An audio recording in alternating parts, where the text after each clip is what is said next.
भाई जाओ इनको तुम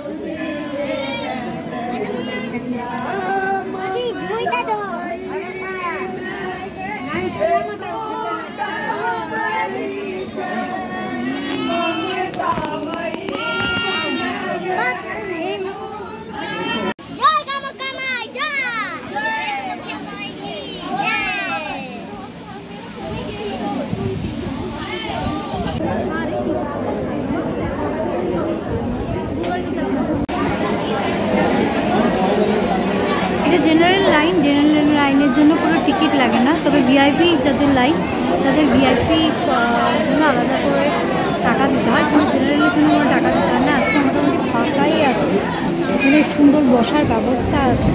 ভিতরে মোবাইল অ্যালাউ নেই, এখানে মোবাইল অ্যালাউ আছে। তো এরকম ইয়ে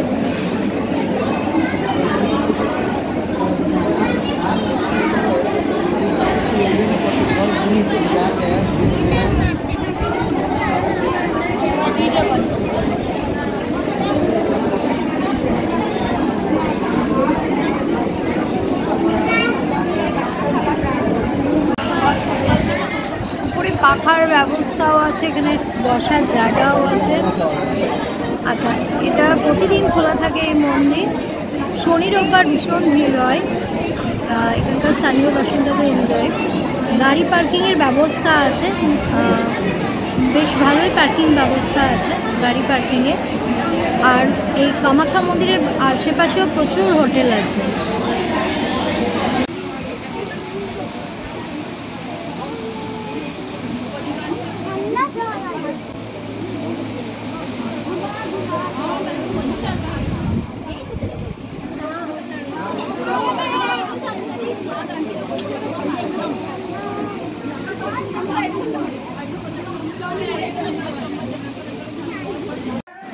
যারা কামাখ্যা মায়ের মন্দিরে দর্শনের জন্য যাবেন তাদের জন্য যে কটি প্রশ্ন সবার মনে প্রথম আসে, যারা প্রথম যাবেন সেই প্রশ্নের উত্তরগুলো।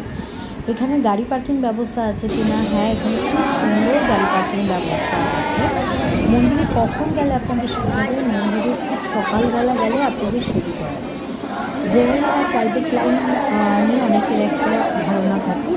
আমরা জেনারেল লাইনেই পুজো দিয়েছিলাম এবং জেনারেল লাইনে খুব সুন্দর পুজো দিয়েছিলাম। ভিআইপি লাইন এবং জেনারেল লাইন হচ্ছে ভিতরে গেলে প্রায় একই হয়ে যায়, তার জন্য কোনো আলাদা কিছু নয়। তবে প্রাইভেট লাইনের জন্য একটা অ্যামাউন্ট আপনাকে দিতে হবে এবং জেনারেল লাইন বেশ অনেকক্ষণ দাঁড়াতে হবে, এই যা তফাৎ।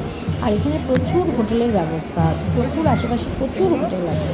যে এটা আমরা নিয়েছি কামাখ্যার ঠিক মন্দিরের সামনে, আর কামাখ্যার মন্দির থেকে 1 ঘন্টা মানে এই পুজো দিয়ে এলাম কামাখ্যা মায়ের মন্দির থেকে। তোমাদের বলে জানিয়ে রাখি, আমরা যে হোটেলটায় উঠেছি, আমাদের তো প্রধান উদ্দেশ্য ছিল যে গুরুর জন্য পুজো দিতে আসা। তো গুরুর মানসিক ছিল কামাখ্যা মায়ের কাছে আমরা পুজো দিতে আসব, সেই উদ্দেশ্যেই আসা। তো আমরা পুরোটাই কালকে রাস্তায় 1 ঘন্টাখানেক একটু রেস্ট নিয়েছি। আলাদা করে কোনো রুম নিইনি, আলাদা করে কোনো হোটেল নিইনি। আমরা একেবারে এসেছি কলকাতা থেকে গুয়াহাটি কামাখ্যা পর্যন্ত। আমরা এখানে পৌঁছেছি 11:30 নাগাদ। তো ওখান থেকে বেরিয়েছিলাম 11টা নাগাদ, মানে আগের দিন মানে স্টার্ট করেছিলাম কলকাতা থেকে, জার্নিটা হচ্ছে 11টার সময়। আর এখানে আমরা পৌঁছেছি মানে 8 তারিখ 8/10/2024 আমরা পৌঁছেছি এখানে 11:30 নাগাদ। আর আমরা এটা ইউটিউব দেখেই হোটেলের রিভিউটা ভালো দেখে, আর তোমাদের চারিদিকের ভিউটা খুব ভালো, তো সেই জন্য আর আমাদের ঠিক বাজেটের মধ্যে, সেই জন্য আমরা এই রুমটা এই হোটেলটা নিয়েছি। এটা আমাদের 2000 টাকা লেগেছে। আমরা একদিনই থাকবো এখানে। কালকেরটা আমরা কি ডিসিশন নিচ্ছি তোমাদের পরে জানাবো আগামী দিনের জন্য। তবে এই রুমটা তোমরা যারা কামাখ্যায় পুজো দিতে আসবে তারা কিন্তু এই হোটেলটা বুক করতেই পারো। বেশ সুন্দর, পরিষ্কার, নিট অ্যান্ড ক্লিন। তবে এখানে কিন্তু মানে ফুডিং সিস্টেম নেই, তোমাকে বাইরে থেকে খাওয়া দাওয়া করে আসতে হবে। আরেকটা কথা হচ্ছে, এখানে যারা গাড়ি নিয়ে আসবে তাদের মানে পার্কিং ব্যবস্থা আছে। এর মধ্যে একটা ছোট্ট মানে বেশ সুন্দর বাচ্চাদের খেলার জায়গা আছে, আর হোটেলটাও বেশ পরিষ্কার পরিচ্ছন্ন। তো তোমরা যারা গাড়ি নিয়ে আসবে এবং খুব বাজেটের মধ্যে একটা হোটেল খুঁজছো, তো এখানে আসতে পারো। আমাদের এটা 2টো বেড দিয়েছে, যারা ধরো 4 জন আসবে তারা আসতে পারো। তো আমাদের এটা 2000 টাকা করে পড়েছে। রুমটা তো তোমাদের সাথে শেয়ার করেই দিয়েছি, তুমি রুমটা তোমরা দেখে নিতে পারো। বেশ ভালো, আমার অভিমতে ভীষণই ভালো।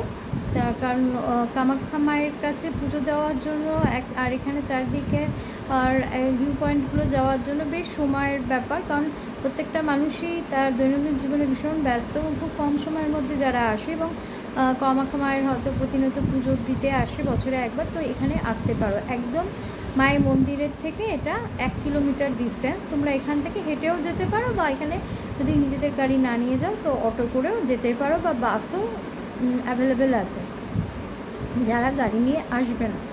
আর বেশ পরিষ্কার পরিচ্ছন্ন। তো তোমরা এখানে বুকিং করতে পারো। আগামী দিনের পুরো মানে সমস্ত ডিটেলস তোমাদের পরে জানাচ্ছি। বাইরের রিভিউটাও তোমাদের সাথে শেয়ার করবো।